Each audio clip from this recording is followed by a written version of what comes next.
Hey guys, welcome back to my channel. I'm That Fat Guy, and today is another episode of Fat Chat. Fat Chat is where I talk to real people and learn about their weight loss journeys and get some perspective as to what has given them success. Because really, I only have one story to tell, and that is my own. There are so many others that can offer different perspectives, of which may inspire some to turn their life around and start a healthier, more maintainable lifestyle. I'll start by saying, if you can please like and subscribe to this video, and if you have any questions for me or today's guests, please put it in the comments down below. I'm really excited to be chatting to a couple who have teamed up, lost weight, and has had a pretty amazing transformation. Today, I have Tim and Megan. How are you doing, guys? Hey man, how are you? Yeah, I'm good. Yeah, I'm great. This has actually been a long time coming. We actually had you lined up for a Fat Chat. When was it? In January or February? Oh, it was a while ago. Yeah, I remember. Yeah, it certainly was a little while ago, but you know, life and the constant lockdowns and COVID and that kind of stuff gets in the way. And when you're doing daily videos, it certainly becomes a little bit tough. But Yeah, that's it. you guys are looking great. I've followed your journey a little bit from when you've been on my channel, and you guys have had a pretty incredible transformation. But how about you tell us a little bit about yourselves, and go from there. Good. All right. Well, I'm Tim. I'm 37. I do security for SeaWorld. I've been there for about 3 years now. And prior to that, I was working at Movie World as a independent contractor, but still security as well. I've been doing security now for probably about 10 years. And I've had struggles with weight loss in the past. I've had a couple of times now where I've tried to lose the weight, put it back on again.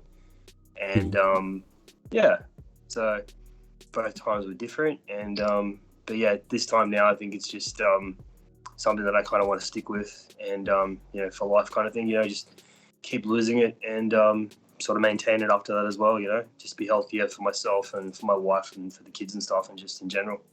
Yeah. Oh. And yourself, Megan? Yeah, so I'm Megan. I'm also 37. I moved to Australia 6 years ago from Pennsylvania. Started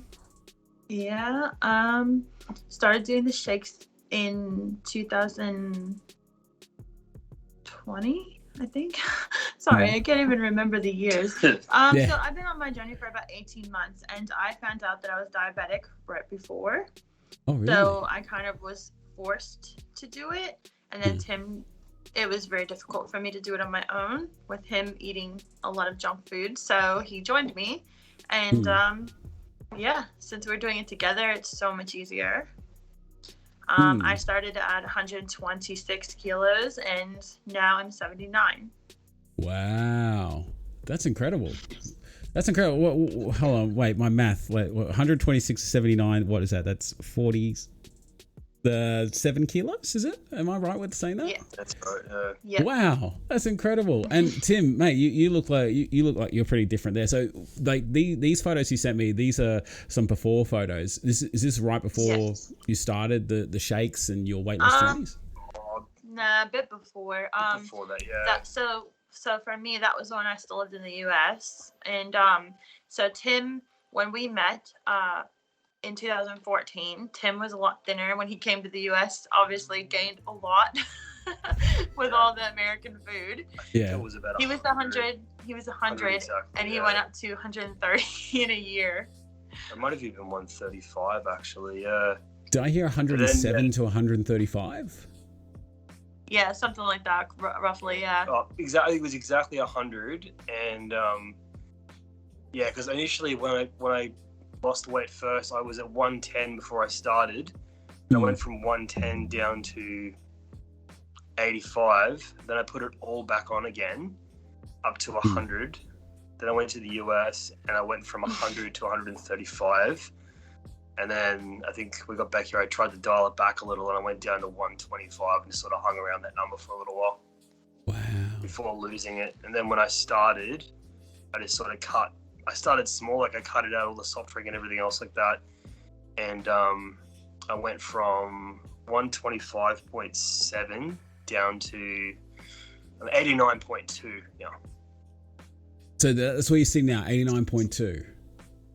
Yep. That's incredible. So you've been a bit of a yo-yo. So you've been going up and down, up and down. So you've had your struggles with weight loss or weight gain, should I say? Yeah. Neither of us were big as kids. We were both pretty thin. For me, I started gaining pretty much at puberty, and he didn't start gaining until he was in his 20s.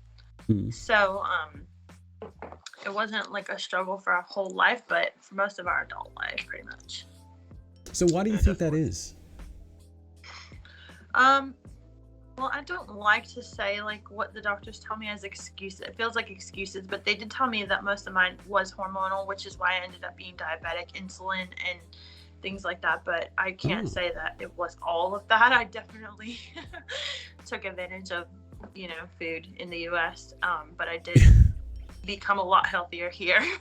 I think with mine is the fact of working security, like long hours, sometimes like 12 to 14 hours, and just overnights as well. Like, it's like you either, you're trying to get to work on time and, you stop and you get takeout on the way, or, by the time you finish, you're like, yeah, I don't want to go home and cook something. So you get takeout on the way home. And I guess I never really focused on it. I just, at the end of the day, I was just like, I've got to eat. So it didn't really bother me what I was eating. I hear you, brother. But the second time around, especially after the first as well, like I actually had my stepmother told me that my father was starting to worry about how big I was getting, and he's actually afraid for something to happen to me, and I started getting pains around my heart, which is pretty scary stuff as well. So I was like, you know what, I can't do this anymore. Really? Pains around your heart? Yeah. And I'm just like, I'm 37 now. It's like I've got a wife, I've got kids, I've got a family to worry about. I can't keep doing this to myself. I've got to get healthy, and I've got to get back on track, and I've got to keep it that way, because otherwise something could happen, and I don't want that to happen. So yeah. Well, I brought up some photos. Sorry. I mean, that is like a real solid shove. Like if you're getting the heart pains and all of that, and you want to be around for your family and your loved ones, like 100%. And good on was it your dad that came to you and said that he was worried about your health? He told his stepmother, and his stepmother told me, and then I told him. It kind of just went. Yeah, I mean, she basically told Megs, and because I think Dad was just kind of like didn't want to bring up the topic initially. Like he was just kind of like sort of dancing around, didn't know how to tell me about it. So it was kind of done on the sly a little bit, but that's totally fine. It was just like, well, if you're that worried, then I'm like, I really should do something. And then, like I said, the pains around the heart was like the final kind of kick that I needed just to put my ass in gear and start doing something about it. Well, I got some photos up here from when you were younger, and you can see that you were not really a big bloke, and you sent me this photo here, the one with you clean shaven, and that was just after another weight loss journey, you told me. So these ones, they cycle automatically. The singular photo there, that was after I lost all the weight last time. So I was about 110 kilos. And I'd started, it was some kind of protein shake. So I used to just have protein shake with a banana in it. And I used to do that 3 shakes a day. And I stuck other things in between, like, chicken or fish or whatever. But for the most part, it was just the shakes 3 times a day. So the weight fell off rather quickly. I think I lost 25 kilos in about, for about 2 months or something, 2.5 months. Yeah. Which is just too fast. I mean, this time I wanted to do it right, because as you can see in that photo, the face is it doesn't look proper. It's very unhealthy. And the one thing I learned with the second time around, when I wanted to do this right, I said, if I'm going to do it the right way, it says you should lose it slowly. So it doesn't matter if it's like a kilo a week or whatever it is. And at least that way you're doing it healthy, and it's also a good way of being able to maintain it as well. Because as far as my weight loss journey now, it's been almost a year since I started. Yep. And it's just been slowly sort of coming off. Like, obviously the first initial big loss, but then after that it's been anywhere between like a half kilo to a kilo a week. So. Yeah, but any loss is a good loss, you know, and it may take a little bit more time, but so, you know, you that more time it takes, I feel you're spending more time ingraining good habits. And yeah, exactly. Yeah, like from what you're saying is that you're working in security. When you think working in security, you think people are on their feet constantly walking around getting heaps of activity, but there is a flip side to it, and you may mention to it, you finish late, yeah, and there's only limited things that are open. I know when I was working in the pub game, if I finish at 2 or 3 in the morning, last thing I want to do is go into the kitchen and make myself a healthy dinner.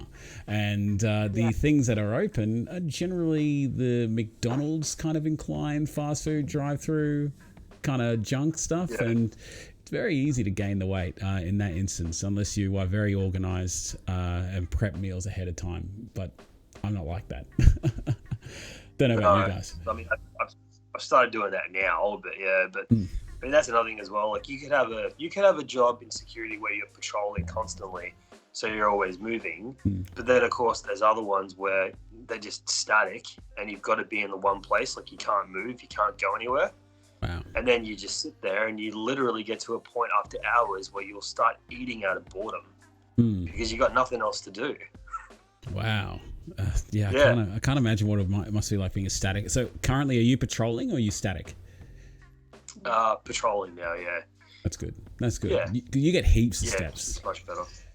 Yeah, yeah. So that was another thing that's majorly helped both of us is that for Father's Day I got him a Fitbit.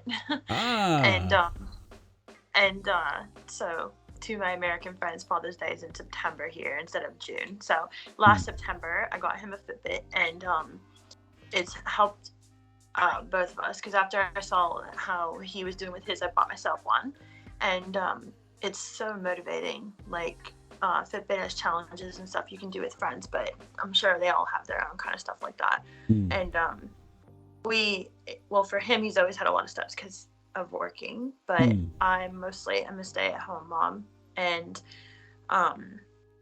there were some days I was getting honestly like 2,000 steps for the whole day. Yeah. It was so eye-opening just to see that, like, if my kid didn't need something, I barely moved. And now I do roughly between 15 and 20,000 every day. Wow, that's incredible. That's incredible. So, like, and I 100% agree with you. Having something on your wrist that tells you just how fat you're being today. Like, if you're just sitting on the couch and you're like, oh, only 1,000 steps, it kind of gives you that that sort of kick in the butt to get up and start moving. And it's a great motivational tool, especially when you got those challenges and you set yourself goals and you have like a little meter that you can see, oh God, I'm nowhere near that goal. I should really do something. And watching your heart rate go down was so good too. Like, seeing how our heart rates were so high, and they just have dropped. Resting heart rate now is like 65 compared to like 80 something. Yeah. And I asked him the other day, like, do you still have you ever got those like chest pains recently? Because he hasn't mentioned it, and he's like, no, nothing like that. See, and the thing is as well, like, I mean, motivational tools when it comes to walking as well, like, you could be really close to something. Say you've been walking all day, but you're so close a couple of times now, like where I've been so busy walking during the day and then with work as well, and I'll notice my step count's like really close to 30,000. And I'm just like, you know what? I'll just keep going until it hits 30. That's incredible. Yeah, before the end of the day, I'm like, I'll just tap that target because it's there. I mean, before it'd be like, don't want to get up, don't want to do this, don't want to do that. But now I literally will make myself go for walks. You must need a new set of shoes every time you get a new set of toilet paper. I tell you what, that's incredible. Like, you must walk straight through them. But look, I was just running a few calculations here, right? That's how many heartbeats you save yourself every year. 10.5 million. Wow. No. Jeez. I think I worked that out right. So if it's like 20 beats a minute, right? We times that by 60, that gives us an hour. That's 1,200 an hour, right? Times that by 24, which is a day, and then we times that by 365. That gives us that number there. Like, I don't know whether I'm working that out incorrectly, but I mean, when you think of the, it's a lot. it read 10 5 1 2 0 0 0. So for anyone who's just listening to this, but the thing is that when you think of the heart as a muscle that only has like a finite amount of beats until it kind of stops, like how much life how much lifetime have you added to yourself? Like, I mean, at what stage have you gone, oh, I've just added like 5 years onto my life? Yeah, you just got to wonder, like, and it's only good stuff that you guys are doing. And I'll bring up some before and after pics of you folk. So Timbo, this is you. You've got your before and after, front, side, and back, and what a difference! You're really holding it in your gut by the look of it, weren't you? Yeah, definitely, man. I mean, before, beyond the usual amounts of like all the bad stuff I was eating, on top of that, of course, there was a lot of soft drink and a lot of alcohol as well. Like, more so the fact that I get to days off when I wouldn't be working and I'd have like, 3 to 6 glasses of JD or cans or beer or whatever. Whereas now I've cut it back to just 1 day a week. Which is my cheat day now, because otherwise, you're doing it all the time. And it just keeps adding to it. I don't know what it is, even just apart from that, it always goes to my stomach. It never goes anywhere else. I'm not sure why. I guess it's just how my body's designed, but it always goes straight to my stomach every time. It's funny how some people work. Like, I tend to gain weight across, like, I had a massive belly when I first started, but like I was big all round. Like, I just felt like I carried it heavy in my back and my legs and all that. But mate, you're looking fantastic. You Tim, you've come a long way from where you were to where you are now. Like, I'm just scrolling through a few of these pictures here. I'm pretty sure you can see that, but even you as a family, and Megan, there's a few before and afters of you coming up too. But look at the difference. You guys must be so proud just looking back at these photos, and like especially photos like this where you're all dressed up, looking schmick. You don't have the suspenders wrapped around the belly there, Tim. Yeah. Well, that's the funny thing. It was a good day, but he absolutely hates that photo. Yeah, because it goes around the gut. Don't like it at all. It's funny that it's interesting for that photo is because it's actually from 2 different weddings, that one. Wow. Well, obviously. Two different weddings. Hopefully with 2 different people each time. I mean. Yes. Yeah, totally different people, yes. But, Megan, you told me that this photo, the after photo, was only taken, this week, was it? Yeah. That's an incredible transformation. You must be so proud of yourself. Yeah, definitely. She's been smashing it even harder than me, actually. She gets to a point where most of these challenges, especially on Fitbit, she's beating me every time. You think my steps are big? Hers are even bigger than mine. Yeah, and for us... Oh, sorry, go on. Sorry, but it's come from like such a lazy place, and just it's surprising myself like how much improvement I made just in activity, because I've always been able to like stop eating, and I was always just super lazy. Hats off to you for being a stay-at-home mum and then getting out and getting, what was it? Did you say 20 to 30,000 steps a day? Did you say? Oh, like 15 to 20. 15 to 20. Sorry. 30 was Tim. But what I love is this photo here, right? So this photo, you got your son there, right? You can see the time lapse that you've spent making this transformation, and it's a similar kind of pose, but you look like a completely different person. And you can always look back and go, like, the inspiration to why I do this is family, my son. And he can see that. Yeah, and totally like about that first photo was like we had it taken on Mother's Day at our church, so I was super happy and super proud, because you know, he's my baby, and that was my first Mother's Day. But when I posted it online, it was like, you know, cropped like half of it because it was so embarrassing. Like I hated it, and it made me so sad because it was such a happy day, but I was too embarrassed to share the whole photo. Wow. It's such an eye-opening experience when you get a photo taken of you where you, like, I mean, this one you're posing for, but even worse are those ones where you're not posing and you get those fat pictures, I call them, and you look at them and it's just like such a, like, it's like a lightning bolt hits you. And I've had a few of those where I've had to like look twice and go, wait a minute, that guy's wearing the same shirt. That's me. Like, and we saw last night when you were on your live and did the whole video, that older video. Yeah. And you, like, another time for you, that was like a really happy time and stuff, but the video, you just hated it. Yeah.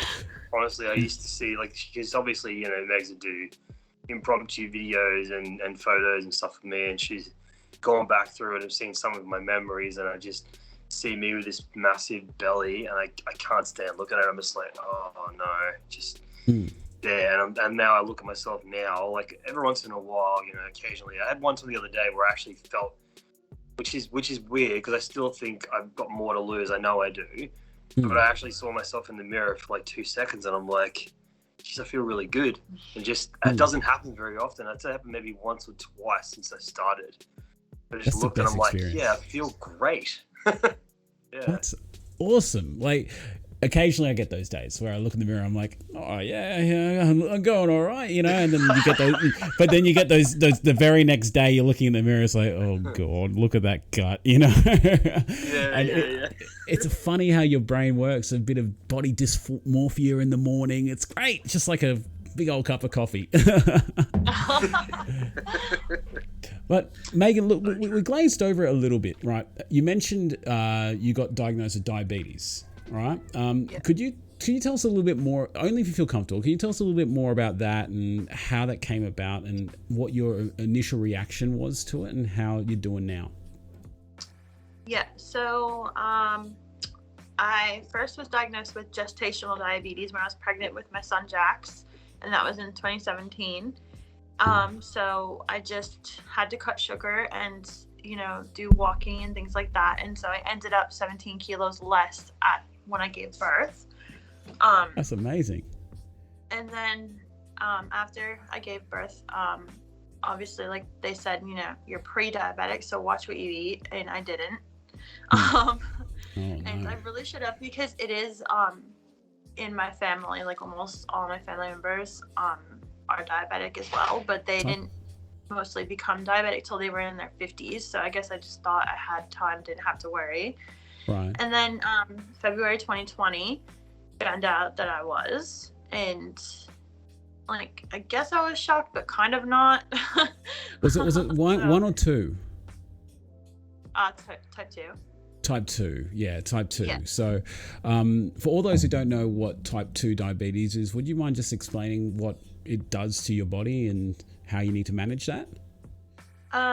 Yeah, so if it's really bad, you eventually have to go on insulin, but when I first was diagnosed, they put me on a medication called metformin to try that, and it basically just made me like really sick. So I just had a really just horrible feeling that I didn't even want to eat. So obviously the weight at first was coming off, but then it balanced out, and then I actually had to try to lose the weight. And now my numbers are great. I went off the medication recently. Hey. So yeah, just doing the healthy thing. I'm always going to be diabetic, obviously now, but I don't have to have medication, don't have to worry about insulin, things like that. And it's just so crazy how quickly like that can all happen if I just would stop. If I didn't do what I'm supposed to do, I would be on insulin really quickly. But yeah, so now my goal is just to not be put on medication again. That's a fantastic goal, and it's directly measurable. That's the most exciting thing about it, is that you can see exactly how well you're doing with your levels. But My question to you is, right, so after you were told you were pre-diabetic, after you gave birth, like, what was your vice? What stopped you from making that change after the medical advice? I guess just the fact that I was a new mom and I just really didn't think I had the time to work out or didn't think I had made it a priority to eat better. I was breastfeeding and all my concern pretty much went to my newborn. So I kind of put myself on the back burner and So what were again, you I eating? thought I had more time. I didn't really think it was really a concern, just naive. Yeah. So what were you eating? Like, I mean, were you like, obviously we've, pretty much got an addiction for food, but, what were your eating habits? Just really bad. Because I kind of believed like the whole thing, like I could pretty much eat what I want and I wouldn't gain weight because of breastfeeding, which was not true for me. But that is a thing that some people believe, or some people it has happened to. So, but yeah, just eating pretty much whatever, whenever, and just focusing on my newborn. So at what point did you decide, because you originally started this weight loss, the most recent weight loss journey, Megan. So you started this one and Tim came to help along the way. Yeah. What was the moment you decided to make that change? I'm not actually sure. I think it was like when COVID happened and I realized, that I don't have all these excuses that I thought I had. Even after being diagnosed with diabetes, I didn't like instantly change because it was just hard. Like had all these like horrible habits and they don't just break just because you find out that there's something wrong. Sadly, I mean, I wish it happened like that, but it didn't. And so I had to incorporate things really slowly. And I think that's the biggest tip to give anybody is to do things slowly. Like I started just cutting myself off that I wouldn't eat anything after 7 p.m. and drinking water and adding veggies, all little things until we got the Fitbit. And that was pretty much like when things really just kicked off. That's amazing. Like, and that's such a good way of doing it. Just implementing little changes, like not eating after dinner, like after 7 p.m. is a fantastic tip. It is fantastic because people at night, you're generally just sitting in front of the TV. You may get a little bit bored, so you just walk over to the pantry. Well, at least I know I did, or the fridge. And generally, it's around that time you'll be having ice creams, yogurts, that kind of like desserty kind of food, and it's such a good piece of advice to limit your calorie intake after you eat your dinner. Just drink lots of water because we don't need to go to bed on a full stomach. And that's when a lot of damage is done because your body's resting. And in the process of resting, it shouldn't be digesting food. So you're using energy that can be used to rebuild your body and get a good sleep. But instead, you're digesting a gut full of food. And what does that do? That turns to food or turns to fat. And and we both also had horrible sleep. He would snore so badly that we couldn't stay in the same room. It was so bad. Wow. And it was scary. Like I've heard on your videos that your fiance had said similar things, and I was like, it's scary. Like it sounded like he stop breathing. I don't know if that is what happens, but it was scary, terrifying.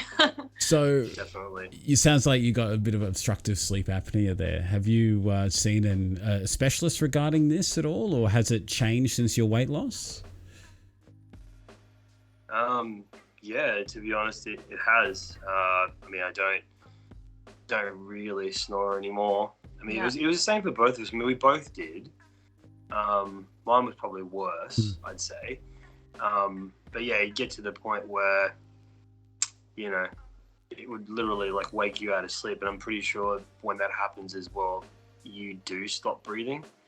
That's what sort of, jars you out of your sleep. But you didn't see a specialist or anything? No, I didn't. I mean, I did consider it, but when it did, sort of, subside, the more I started losing the weight, the snoring just sort of dropped off completely, and I didn't do that anymore. I said to myself, I think it's related. kind of, yeah, I think it's just kind of righted itself. Yeah. Really. It was the same with the pains around my heart as well. That sort of just stopped completely. So all I can think of is I did it the right way. And in general, like, you know, life in general, health in general has just improved as soon as I started the journey of losing the weight. Well, that is a fantastic byproduct of it. And Megan, you're 100% correct. Angela and I couldn't sleep in the same room for some time. She would actually be sleeping in here before it became like this mess that you see behind me here. But like, yeah, like she came down and she couldn't sleep in here without the earplugs upstairs, and I would stop breathing. For the longest time, she was at me. It's like, go see a doctor about this. And you're stopping breathing. Like you sound like you're choking at times in your sleep. And it's funny because when you're sleeping, you just generally don't feel it. And it doesn't feel real to you. You think it's an exaggeration. And me being the fat guy who really just was happy being fat, well, thought he was happy, should I say, I avoided that big time. And when you think about it for what it really is, Tim, if you ever think about it, but you're choking in your sleep on air. Like you stop breathing. Like, breathing is what keeps you alive. And the fact now that you've lost the weight and that has subsided, that's stopped, and you're no longer getting those heart pains as well, that's a huge win in your column, isn't it? Yeah. Well, see, that's the thing as well, as far as like any kind of, especially when you're packing on the extra weight as well, like, your health is like steadily declining. But the thing is, like, the longer you leave it and the more you procrastinate about it, the worse it gets. I mean, that's honestly one of the biggest things that I had for a long time before I even started, was just procrastinating over and over and over again. I'm like, I'm going to do this. But the one thing I couldn't get out of my head is it's going to be hard, because last time it took me about 2.5 weeks to kind of get into it, where I'd be, times where I'd be hungry all the time, or, sleep was off and everything else like that, until I actually put more thought and more research into it. I just said to myself, this time, I'll slowly cut out the soft drink first, which I did for a couple of weeks, just like slowly wean myself off it. And it was like the second time around, it only took me a few days, because you have the headaches when you're going off all that sugar. For the first couple of days, your body's not used to it. Yeah. But it only took me a couple of days this time. Wow. And then since I went about it a different way, it wasn't as hard because transitioning. The changes weren't as drastic. No, and that's honestly one of the biggest tips I can give. Yeah, if you do it slowly, then it's piece by piece. You don't notice it as much, and it's so much easier making the transition. Because if you try and do it all at once, it'll hit and you'll demotivate yourself, and you'll be like, I can't do this, and you'll go straight back into bad habits. Whereas if you do it slow transition, piece by piece, and just add bits to it, so much easier. Well, that's it's certainly a great piece of advice. But while we're talking about that, so you guys are both on the man and the lady shake respectively, is that correct? Yeah. So what caused you to find, like, how did you find the shakes? Like, did you see commercials, or like did you how did you come by the shakes? No. Yeah, I didn't see any of the ads actually until after I started following you. It was just Google and trying. For me, obviously I had to find something that was not loaded in sugar, which he had, or somebody suggested to him, like, to do the Aldi shakes. And those have so much sugar. Yeah, those ones, or it was the Tony Ferguson, I don't know. The ones from the chemist or something. So same deal. So obviously, sugar. So obviously, being diabetic newly, I needed something that was not sugar related, and it's a little daunting at first when you see like how much it costs and everything, and you think that it's gonna be so expensive, but it really isn't. Like, and that was the only thing that actually put me off at first, was the prices and stuff. But it's the whole meal, and I've always only done one shake a day. He does, or I do one, occasionally do two. He only ever does one. Yeah. And so that's why like the changes weren't as drastic. Like it's just an easy way to know that's what I have in the morning. And I've heard you say, I think a few times, like it's just nice to have, like, to eliminate worry of what you're gonna eat every single time. So it's been awesome. And that was what I did as well. Like pick the time that I figured I'd need them the most. I wanted to make sure that when I got to a point where I was just trying to maintain, I was able to do it easier. So I thought to myself, this time with the shakes, initially I first started having them in the morning. I thought that'll be fine. And I'd have it for breakfast. But then I thought to myself, you know what? I can still, eat a normal breakfast, and I can just try and find a different time to have these shakes. I thought to myself, when's the time I struggle with the most? And I'm like, well, I always eat a big meal at night when I'm at work. So I'm thinking, is there a way to change that? So I thought to myself, I'll have that shake when I go to work. So I thought to myself, I'll just have the shakes when I do the overnights at work. And everything else just sort of came from there. Like for breakfast now, I just have a protein ball. That's usually what I have now. And then lunch is just something simple. It's usually just a serving of some kind of meat, but it's usually white meats and stuff like that. There are carbs added in sporadically, but everything's measured. So it's at a point where you're having a single serving and you're not sort of exceeding that. And the rest of it's just sort of come together. But because I literally only have the shakes on the days when I go to work, it's only 3 or 4 a week. So, and they do keep you full for so long. And as far as it being like a financial thing, as far as cost is concerned, it's really not that much, to be honest. I mean, if you're only having like 3 or 4 of them a week, then it's not that much at all. Well, even for me daily, like during like comparing that to other things, like it's not bad at all. It was once a day. There's only one a day, whereas before I had 3 shakes every day for the last time I lost the weight. Wow. 3 shakes every day. I can't imagine that. Yeah, I couldn't transition properly back into maintaining it. It just didn't I can't work. imagine doing that either. And I was hungry all the time. That wasn't the Manshake, was it? Work at all. Was that the No, that was just a protein shake. Like I don't even remember what it was called. Yeah, it was so long ago. I think it was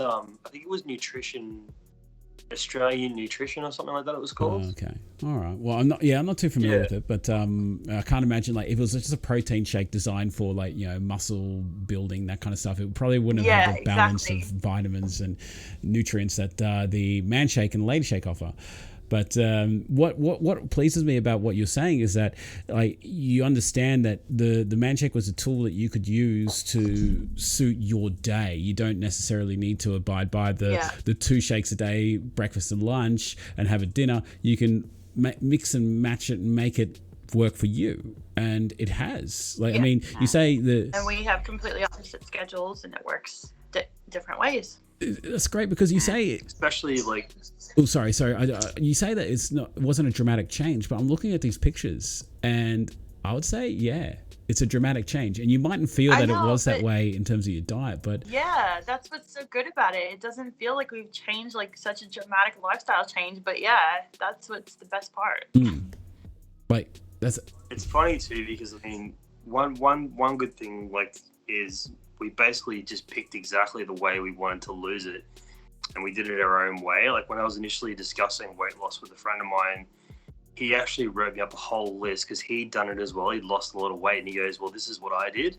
And he gave me this list of all the stuff he was eating and meal plans. I mean, hats off. I was like, thank you for that. I mean, it's nice for you to offer that to me. But then when I saw it, I looked at it, I'm like, I don't like any of this sort of stuff. Like, because he said, if you have coffee, just have it black and all this kind of stuff, and have these foods. And it was all stuff I didn't like. I'm like, you know what? This is just, I'm not going to have fun with this at all. I'm like, if I'm going to do it, I'm going to do it my way. Yeah. Like, I mean, a lot of people make weight loss a lot more complex than what it needs to be. And anything that you can use, any tool that you can use to make that whole process easier for yourself, then like weight loss is hard. Like breaking old eating habits is hard. And if you can find something to make it easy for you, and it's find your fit. Like, I mean, it doesn't necessarily need to be the Manshake or the Lady Shake or anything, whatever works for you. And this is going out to anyone that listens. Like, I mean, so long as you're losing the weight, you don't need to slog it out in the gym every single day of the week. And, these two are a prime example of that. They're just walking. Some people, like 80% of the battle is nutrition. And if you get 80% of the battle right, then you're already winning. So, exercise and all that kind of stuff will do nothing but benefit you. But it isn't mandatory. And you don't need to count calories. You don't need to do all this stuff. So that's what I love about your guys' journey, is that you've found the system that works for you, despite the fact you're working completely different. Well, you have different schedules, very different schedules, and very different ways of life daily. And you've both lost the weight together. How much do you think it helped, the fact that you both were doing this together? Honestly, a lot, because we get to a point where we try and motivate each other. Like if we see certain things, like like on the scales, or we start to get to a point where we doubt ourselves, we get in lapses or whatever, we just, and this is something we do for each other as well, we just turn around and say, what, you'll get it next week, or you'll get it here, or you just work that little bit extra, that little bit harder. And the fact that it's like, because we try to make it on certain days as well, especially when the kids aren't around for the day and it's just us, we make it a day where we can go out and we can do our own thing, so we can get our exercise in every day. So normally we try and get an hour walk in, which is roughly about 5 kilometers, I think it is. Just find a place to go. Usually just go for a walk. For us at the moment, just down the road from us, we go to Emerald Lakes now, which is pretty close to us. It's like a 5-minute drive, and it's just there's a nice lake and stuff, and there's a coffee shop around the corner. So we usually just go for a walk and grab a coffee when we're done, and it's more of a ritual thing for us now. So we try and do it. Jax is in kindy 1 day out of the week and 2 days out of the next. And obviously Taj is at school, so that's not a problem. And we just make it a day that we'll always go and get our exercise in. And it's the same with every other day of the week. Like Megs will take time during the day to get her steps in, and I'll usually get my steps in after everyone else goes to sleep, if that's the case. Go down and go for an hour walk and then come back. It's just one of those things, like so every time we go out, we get our walk in, it gives us the motivation. We're like, you just see the numbers keep going down. But together, we just motivate each other, and we just always make sure to keep sticking with the right habits, and just keep sort of smashing the weight off piece by piece. That's brilliant. That is brilliant, the fact that you got each other to support one another. And like, if one of you, like, and I'll come back to your 5 kilometer walk, the hour walk you do daily, because I have another question on that. But how much more difficult do you think it would have been if one of you was trying to lose the weight and the other one wasn't? Like, do you think that there would have been this imbalance, or? That is how it started. Like, it was just me at first because of the diabetes, and he knew that he needed to lose weight, but he wasn't interested in doing it right away. So it was just me, and it was hard. Like, he'd come home with like all this junk food and all those other things, and keeping it in the house. Like, I have no shame in saying that I have no willpower. So it was difficult. And then, like, I'd say, do you want to go for a walk? He'd be like, no, I just walked all night at work. I don't feel like it. Uh-oh. So it was hard, but now it's like he walks all the time at work, but he doesn't care. He'll go for a walk because it's not just about, going for a walk. It's fun. We like doing it. So. And this is what I mean when I meant, like, like I said, she started and I procrastinated about it, because I just remembered last time how horrible that first transition was, and I'm like, and he saw just from me, put it off for as long as possible. He and saw me doing it and realized it doesn't have to be so difficult like that. I was making small changes and I was still having progress. And that's when I got to the point where I thought, I can just do it slow. So I thought, well, I got a big slab of Pepsi Max there and I'm having an average of 2-3 cans a day. I'm like, I don't need that. I just need to find a substitute. Well, what are you drinking now? I saw you take a few swigs of something. I think it's a kombucha bottle, is it? Yeah, he has he has a Yeah. kombucha, but he actually ordered a sugar-free soda, and it got replaced with the kombucha because they didn't have it. Oh, how? So he doesn't actually normally drink kombucha, but Yeah, there's something I have occasionally. It's just a sugar-free soda type thing. They've got it at Coles. I can't think of the name off the top of my head. It just comes in these little cans. That's usually just one day a week for something different. Yeah.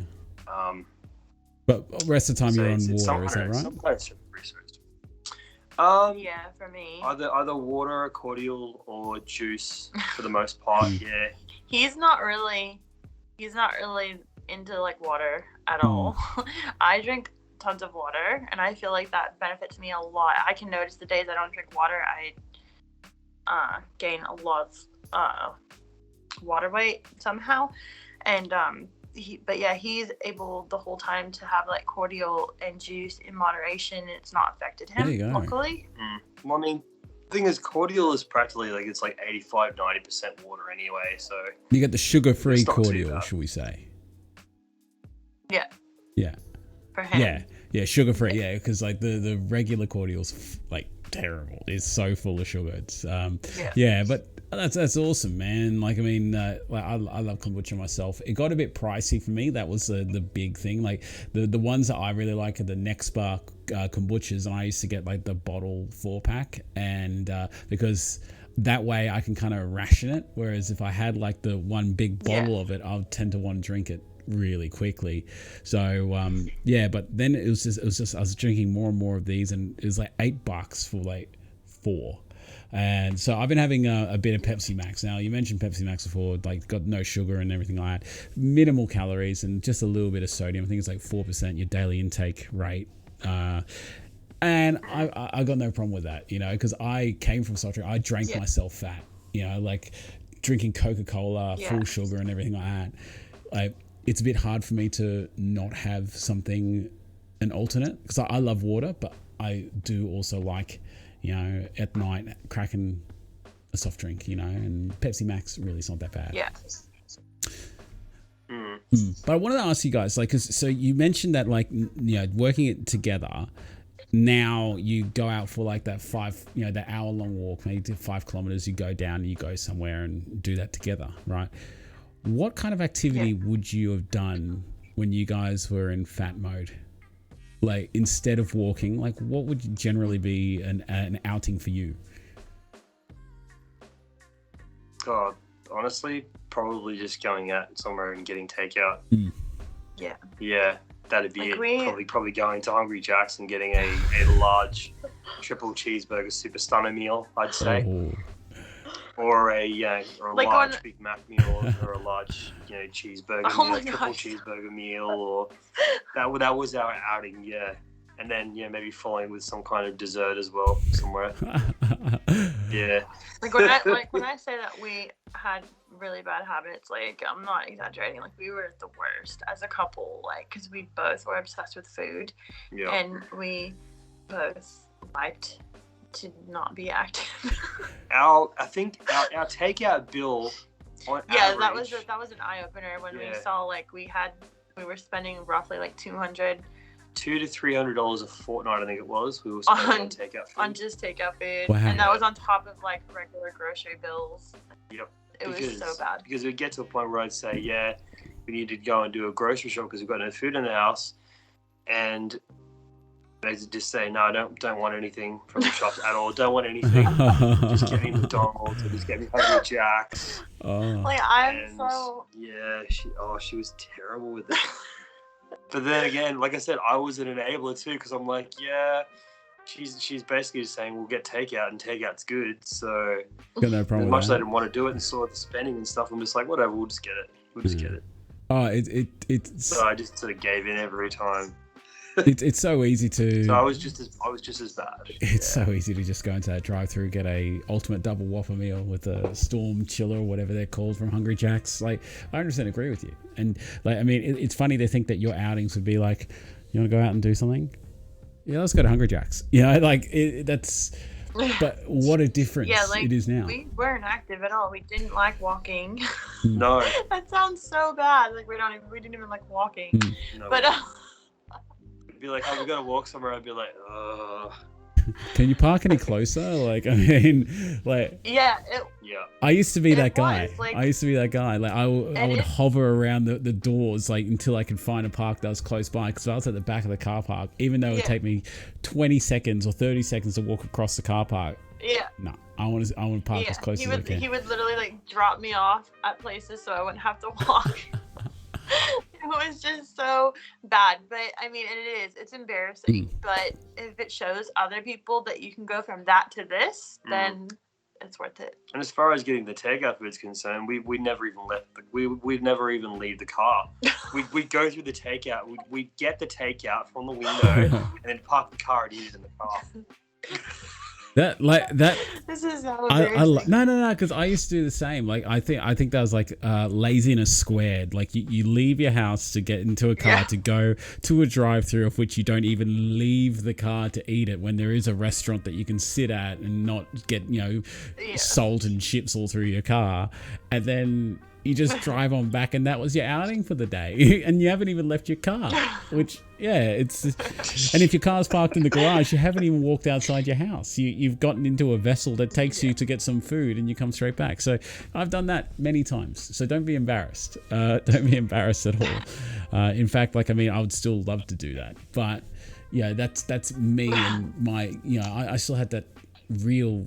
Like, even though I know better now and I feel like I'm building better habits, I could quite easily right now, after we finish this podcast today, just go out and get Hungry Jacks and come back and demolish it all quite easily, because I've had 30 years worth of bad habits to break.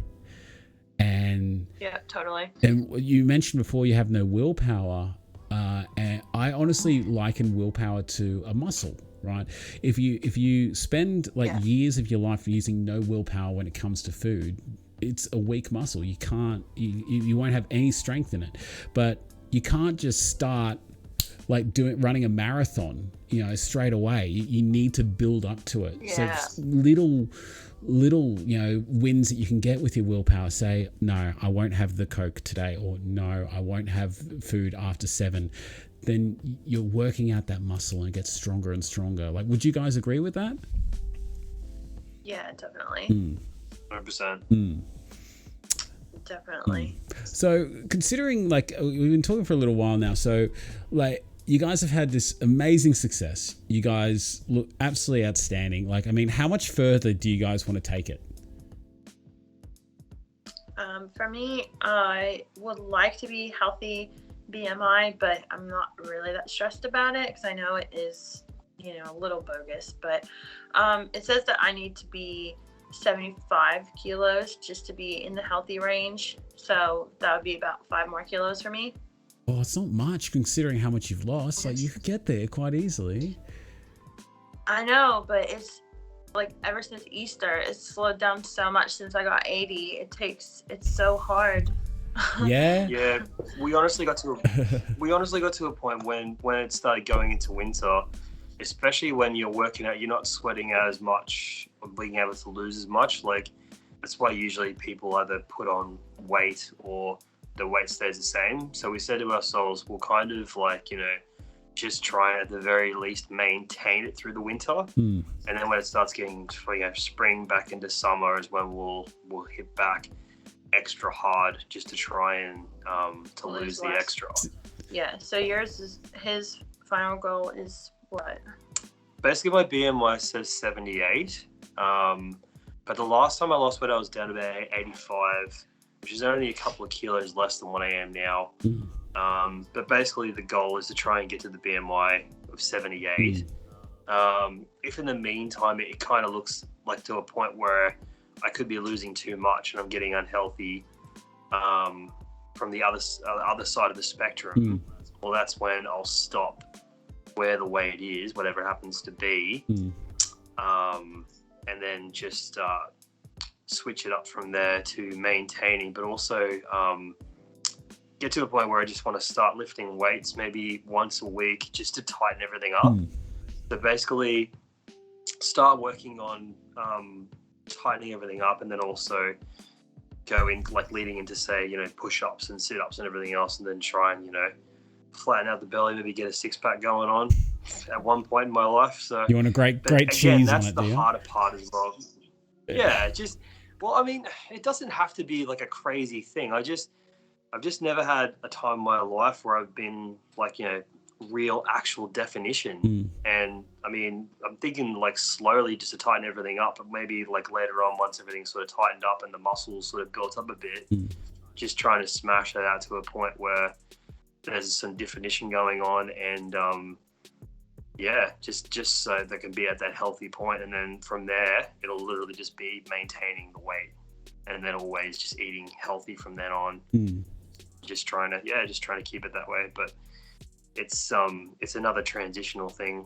You want to decide when you're going to do it, and for me it's either going to be when the BMI gets 78, or if there's a time before that where I feel like that's the weight I want to be at, that looks healthy, feels healthy for me, that I can maintain, and then move on to definition from there. It's a complete lifestyle change. So you'll be at it for some, for the rest of your life. You'll be, having some sort of focus on it. Like, I mean, you can't just switch off and say, I've reached my goal. But you're moving the goalposts. No. Yeah, exactly. You're giving yourself a new challenge, and I'm sure you'll get there with the support of Meghan. You guys together, you're a great team, so it seems. But you mentioned that after Easter, things are slowed down.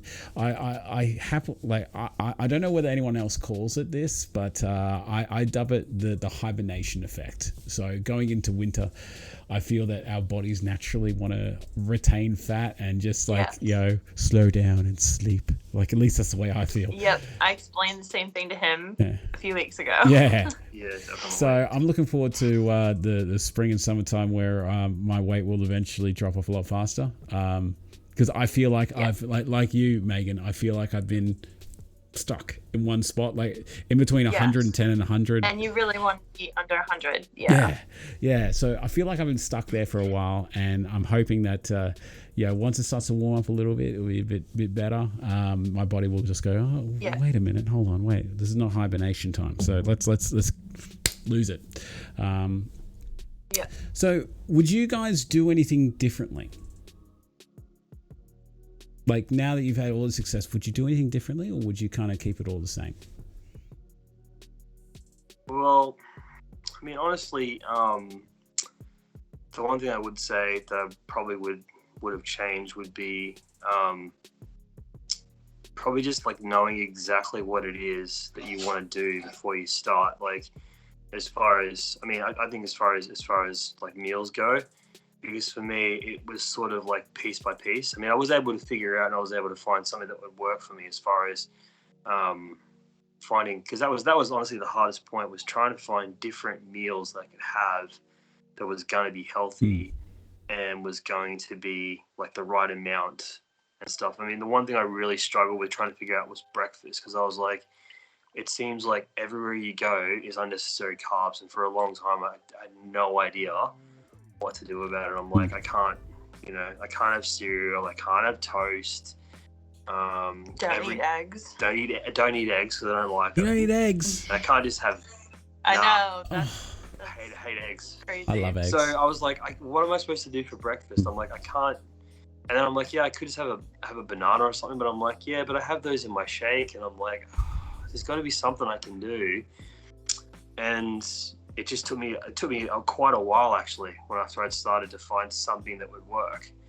Because I'd have something silly like one piece of toast or whatever, and even then it was just like empty calories and carbs. And I was like, well, I've got to find something. And then they actually started sending us, maybe it was just because the different stuff we bought. I'm not sure why, but they started sending us free samples of the protein balls with our shopping. We go do the click and collect with our shopping, and they'd send these free samples of the protein who's balls. they? Sorry. Coles. Oh, Coles. Yeah. Okay. Yeah. Protein balls. Yeah. Yeah. So, and I'm like, so I could try these. And, I actually tried them, quite enjoyed them. And they pack a lot of protein, lots of different like nuts and stuff. And less sugars and they keep you full. And I tested the theory as well, and it worked. Like, it was able to tide me over until lunchtime. And that's when I thought, okay, I can incorporate that. Finally, I found something that I can use, something that may seem small for some people for breakfast, but for me, it's just enough. I usually don't eat much breakfast in the mornings anyway, because I work nights, I'm always asleep at that time. So now I just have like a protein ball, and that's my breakfast: protein ball and a coffee. Protein balls are good. Protein balls are good. On the Manshake recipes page, there is a recipe to make protein balls using the Manshake and all different kinds of nuts, psyllium husk, and all that kind of stuff. So feel free to jump on the recipes page on the Manshake website. Yes. Not just speaking to you guys, and speaking to the audience as well. So, look, now we'll wrap it up in just a second. But I want to ask you guys one more question, right? Do you have any advice for anyone out there that are considering making a change and might have just stumbled across this podcast? Pretty much just what we said at earlier points. Just don't force yourself to do these big drastic changes. Do things slowly, incorporate things that you can do and stick to, and in the end, it doesn't feel like you're really making that much of a difference, and it's really something that you can stick with forever. Yeah, pretty much. Yeah, the same. I thought I said the same kind of thing. Really, find something that works for you, and you don't have to make it a drastic change. You can do something piece by piece, and incorporate smaller changes so that when you start to hit the bigger changes, it doesn't seem so big. And also, consider your health as well. Like, if you've got something that's bothering you, and it's not going to go away unless you do something about it. Honestly, if you're coupled up, then definitely I would suggest doing it together, because you give each other motivation to get through it. Yeah, and just in general, like I said, you'll lose the weight, you'll feel better about yourself, you'll feel better in general. It's also I think it's good for your relationship too, if you're doing it as a couple, because you become closer in that regard, because you're assisting each other and you're motivating each other to stay healthy and to keep on track.